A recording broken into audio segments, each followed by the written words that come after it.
Friends, പുതിയൊരു വീഡിയോയിലേക്ക് എല്ലാവർക്കും സ്വാഗതം. ബാനുവിനെ ഹോസ്പിറ്റലിൽ നിന്നും ഡിസ്ചാർജ് ചെയ്യണം. അങ്ങനെ ഡോക്ടർ ബാനുവിനെ ഉപദേശിച്ചു കൊടുക്കുകയാണ്, ഇനി മേലിൽ ഇങ്ങനെയൊരു ബുദ്ധിമോശമൊന്നും കാണിക്കരുത്. പ്രത്യേകിച്ച് നീ ഒരു ഡോക്ടർ ഭാഗത്തിന് പഠിക്കുന്ന പെൺകുട്ടിയല്ലേ, എന്ത് തന്നെ ബുദ്ധിമുട്ട് മനസ്സിലേക്ക് വന്നാലും അത് വീട്ടുകാരുമായി ഷെയർ ചെയ്യണം, എന്നിട്ട് അവരോട് പറഞ്ഞ് പരിഹരിക്കണം. അല്ലാതെ ഇങ്ങനെയുള്ള കടുങ്ങയും ബുദ്ധിമോശമൊന്നും ചെയ്യരുത്. നിന്റെ ചേച്ചിയുടെ ഏറ്റവും വലിയ ആഗ്രഹമാണ് നിന്നെ ഒരു ഡോക്ടറായി കാണുക എന്നുള്ളത്. എന്നോട് ഭാവന എല്ലാ കാര്യങ്ങളും പറഞ്ഞിട്ടുണ്ട്. നിനക്കിനി എന്ത് സംശയം വന്നാലും എന്നോടൊന്ന് വിളിച്ച് ചോദിച്ചാൽ മതി. ഭാവനയുടെ അടുത്ത് എൻ്റെ ഫോൺ നമ്പറുണ്ട്. അത് പഠിപ്പിൻ്റെ കാര്യമാണെങ്കിലും എന്തെങ്കിലും മാനസികമായി ബുദ്ധിമുട്ട് വന്നാലും എന്നെ ഒന്ന് വിളിച്ചാൽ മതി എന്ന് പറഞ്ഞ് ഡോക്ടർ കുറച്ച് ഉപദേശിച്ച ശേഷമാണ് പോകുന്നത്. അങ്ങനെ ഭാവന പറയണേ, ഇനി മേലിൽ മോൾ ഇങ്ങനെയുള്ള വിഡ്ഢിത്തരമൊന്നും കാണിക്കരുത്. മോളുടെ കൂടെ ഈ ചേച്ചി എന്നും ഉണ്ടാവും, അത് മാത്രം ഓർത്താൽ മതി. നീ ഇനി ഇങ്ങനെയുള്ള ബുദ്ധിമോശം കാണിക്കരുത് എന്ന് പറഞ്ഞ് ഭാവനയും വിഷമത്തോടു കൂടി ഭാനുവിനോട് സംസാരിക്കുകയാണ് കേട്ടോ.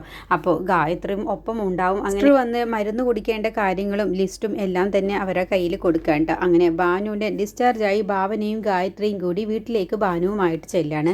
ഈ സമയം ഭരത് സ്റ്റേഷനിലെത്തിയ ശേഷം അഭിമാനത്തോടു കൂടി ഭാവനയെ ഓർക്കുകയാണ് കേട്ടോ. ഭാവന, എൻ്റെ ചേച്ചി കാരണമാണ് എനിക്കിപ്പോൾ ഇന്ന് ഒരു രൂപ പോലും കൈക്കൂലി കൊടുക്കാതെ എനിക്ക് അന്തസ്സായിട്ട് ഈ ഒരു സീറ്റിൽ ഇരിക്കാൻ കഴിഞ്ഞത് എന്നൊക്കെ ഭാവനയെക്കുറിച്ച് ഇങ്ങനെ ഭരത് ആലോചിക്കുകയാണ്. എന്നിട്ട് ഭാവനയെയും സൂര്യയെയും കുറിച്ച് ഓർത്ത് അവരോട് എനിക്ക് തീരാത്ത കടപ്പാടാണെന്നൊക്കെ ഭരത് ആ നിമിഷം ഭാവനയും സൂര്യയും കുറിച്ച് ഓർത്ത് മനസ്സിൽ ചിന്തിക്കുകയാണ്. അപ്പോഴാണ് ഭരത്തിനെ ACP വിളിക്കുന്നത്. അങ്ങനെ ACPയുടെ അടുത്തേക്ക് ഭരത് ചെന്ന ശേഷം ACP പറയാണ്, കമ്മീഷണർ ഇടപെട്ട കേസാണിത്. കമ്മീഷണർക്ക് നേരിട്ട് പരാതി കൊടുത്തതാണ്. ഭവന വേദവുമാണ് അവർ കാണിച്ചിട്ടുള്ളത്. അതൊരു ലേഡിയാണ് എന്നൊക്കെ പറയട്ടോ.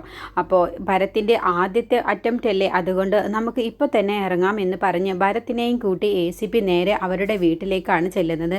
അപ്പോൾ ഭരത്തിന് സ്വന്തം വീട്ടിലേക്കാണ് പോകുന്നത് എന്നോ ഭാവനയാണ് പ്രതിയായിട്ടുള്ളത് എന്നൊന്നും അറിയാതെയാണ് ഭരത് ACPയുടെ കൂടെ പോകുന്നത്. ഈ സമയം സേതു ഹോസ്പിറ്റലിലേക്ക് പോവാൻ ഒരുങ്ങാൻ കേട്ടോ. അപ്പോൾ മായ പറയണേ, ഇപ്പോൾ സേതുവേട്ടൻ ഹോസ്പിറ്റലിലേക്ക് പോവേണ്ട, അവരെ ഡിസ്ചാർജ് ചെയ്തിട്ടുണ്ട്, അവരിപ്പോൾ തന്നെ വീട്ടിലേക്ക് വരും. അപ്പോൾ ഭാനുവിനോട് ഇനി ഇതിനെക്കുറിച്ചൊന്നും ചോദിക്കേണ്ട, അവളുടെ മനസ്സാകെ തകർന്നിരിക്കുന്ന സമയമല്ലേ, നമുക്ക് സാവകാശം ചോദിക്കാൻ. അമ്മയ്ക്ക് വിളിച്ചിരുന്നു, അമ്മ വിളിച്ചപ്പോൾ പറഞ്ഞത് ഭാവന അവിടെയില്ല, ആരെ കാണാൻ വേണ്ടി പോയി എന്നാണ്.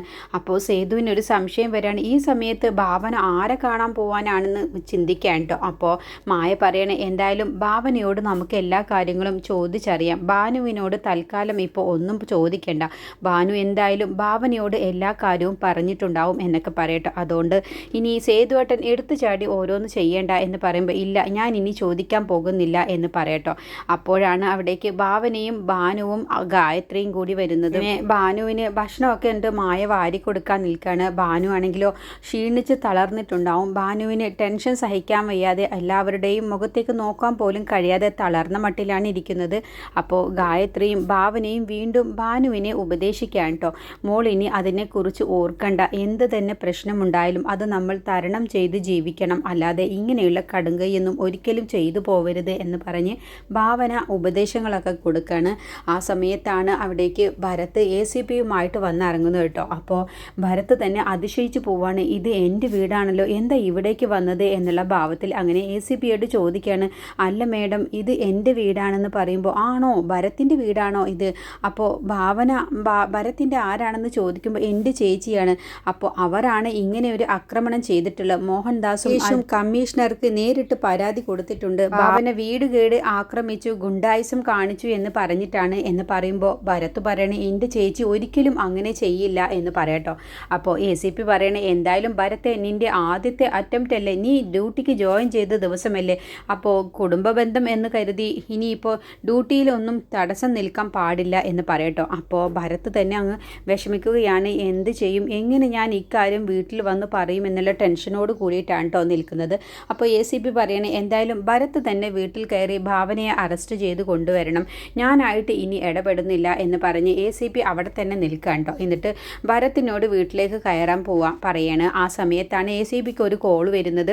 അങ്ങനെ ACP കോളിൽ സംസാരിക്കുന്ന സമയത്ത് ഭരത് വീട്ടിലേക്ക് കയറാൻ നിൽക്കുന്ന സമയത്ത് കോൺസ്റ്റബിളിനോട് പറയാണ്, നിങ്ങളിപ്പോൾ എൻ്റെ കൂടെ വരണ്ട, ഞാൻ വിളിക്കുമ്പോൾ നിങ്ങൾ വന്നാൽ മതി എന്ന് പറഞ്ഞ് ഭരത് മാത്രമാണ് കേട്ടോ വീട്ടിനകത്തേക്ക് കയറുന്നത്.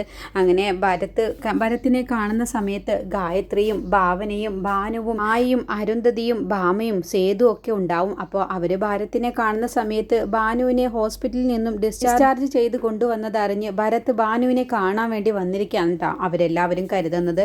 അങ്ങനെ അരുന്ധതി ഭരതേട്ടൻ വന്നല്ലോ എന്ന് പറയുന്ന സമയത്ത് എല്ലാവരും ഭരത്തിനെ നോക്കുകയാണ്. അപ്പോൾ ഭാവന പറയാണ്, എന്തിനാ ഭരത്തെ നീ ആദ്യത്തെ ദിവസം തന്നെ ഇവിടേക്ക് ഓടി വന്നത്? ഇപ്പോൾ ഭാനുവിന് ഒരു കുഴപ്പവുമില്ല, നീ അവളെ കാണാൻ വേണ്ടി വന്നതാണോ എന്നൊക്കെ ചോദിക്കുമ്പോൾ ഭരത് പരിഭ്രമത്തോട് കൂടിയിട്ടാണ് കേട്ടോ നിൽക്കുന്നത്. എന്നിട്ട് ഭാവനയെ തന്നെ നോക്കുകയാണ്. അപ്പോൾ ഭരത്തിൻ്റെ മുഖവ്യത്യാസം കാണുമ്പോൾ ഗായത്രി ചോദിക്കുകയാണ്, എന്താടാ നിൻ്റെ മുഖം വല്ലാതിരിക്കുന്നത്?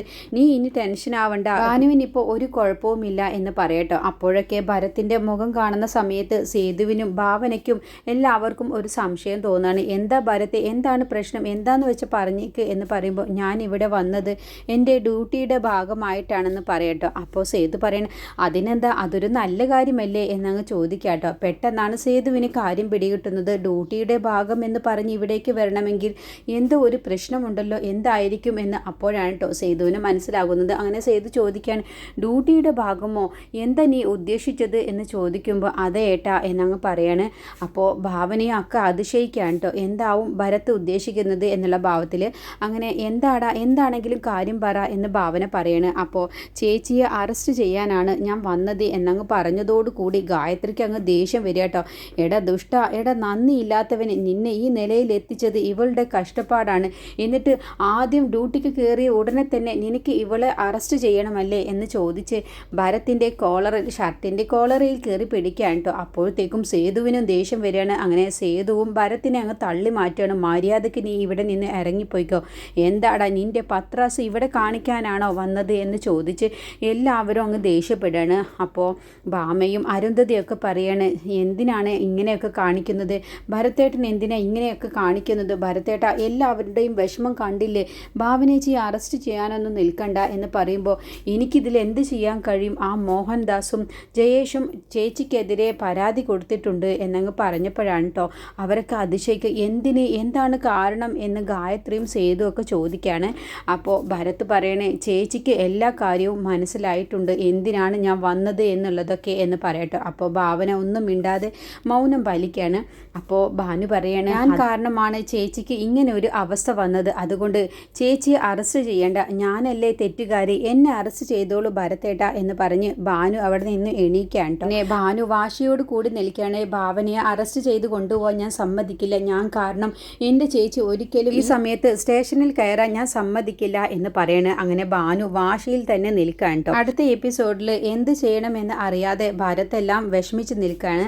അപ്പോൾ ഭാവന പറയണേ, ഭാനു നീ വെറുതെ വിഡ്ഢിത്തം പറയാൻ നിൽക്കണ്ട, എന്തായാലും ഞാൻ തന്നെ സ്റ്റേഷനിലേക്ക് വന്നോളാം എന്ന് പറഞ്ഞ് ഭരത്തിൻ്റെ കൂടെ പോവാൻ നിൽക്കാൻ കേട്ടോ. അപ്പോൾ എല്ലാവരും കൂടി ഭാവനയെ തടയാൻ നിൽക്കുകയാണ്.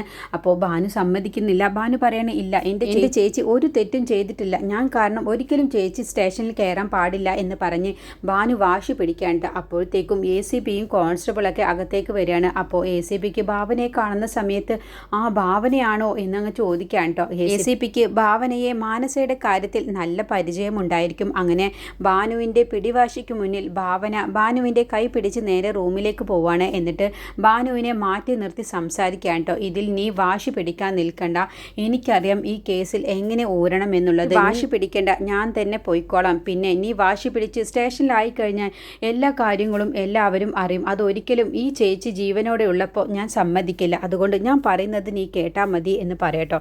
അപ്പോഴൊക്കെ ഭാനു സമ്മതിക്കുന്നില്ല. അങ്ങനെ ഭാനുവിനോട് പറയണ, ഭാവന ഇനി മേലിൽ നീ ഇങ്ങനെ ഒരു അവിവേകം ചെയ്യാൻ ശ്രമിച്ചിട്ടുണ്ടെങ്കിൽ പിന്നെ നിനക്ക് ഈ ചേച്ചിയെ കാണാൻ കഴിയില്ല, പിന്നെ ഈ ചേച്ചിയായിരിക്കും ആദ്യം ഈ ഭൂമി വിട്ടു പോകുന്നത് എന്ന് പറഞ്ഞപ്പോൾ ഭാനു തന്നെ അങ്ങ് ഞെട്ടിപ്പോവുകയാണ് കേട്ടോ. ഭാവനയുടെ ആ വാക്ക് കേൾക്കുമ്പോൾ ഭാനുവിന് സങ്കടം സഹിക്കുന്നില്ല. അങ്ങനെ ഭാവനയെ മനസ്സോടെ ഭരത് അറസ്റ്റ് ചെയ്ത് കൊണ്ടുപോകാൻ കേട്ടോ. അപ്പോൾ അത് കാണുന്ന സമയത്ത് ഗായത്രിയും സേതുവും ഒക്കെ ഒരുപാട് വിഷമിക്കുകയാണ്. അങ്ങനെ ഭാവനയെ നേരെ സ്റ്റേഷനിലേക്ക് കൊണ്ടുപോവാണ്. അക്കാര്യം അറിഞ്ഞ് അവിടേക്ക് വിജയപത്മനും ജാനകിയും കൂടി വരികയാണ് കേട്ടോ. എന്നിട്ട് ജാനകി പൊട്ടിത്തെറിച്ചുകൊണ്ട് സംസാരിക്കുകയാണ്, ഇനി മോഹനനെ വെറുതെ വിടാൻ പാടില്ല, അവൻ ഭാവനയെ തൊട്ട് കളിക്കുന്നത് അവൻ്റെ നാശത്തിനാണ്, അവനെ എന്ത് വന്നാലും ശരി അവനെ ഇനി വെറുതെ വിടരുത് ഗായത്രി എന്ന് പറയട്ടോ. അപ്പോഴത്തേക്കും ഗായത്രിക്ക് ദേഷ്യം ഇരച്ചു കയറുകയാണ്. അങ്ങനെ ഗായത്രി ഇനി മോഹനനെ കാണാൻ വേണ്ടി ചെല്ലുന്നുണ്ട്. ഇക്കാര്യം അറിഞ്ഞ് സൂര്യ ഇനി ഭാവനനെ കാണാൻ വേണ്ടി സ്റ്റേഷനിലേക്ക് ചെല്ലുന്നുണ്ട്.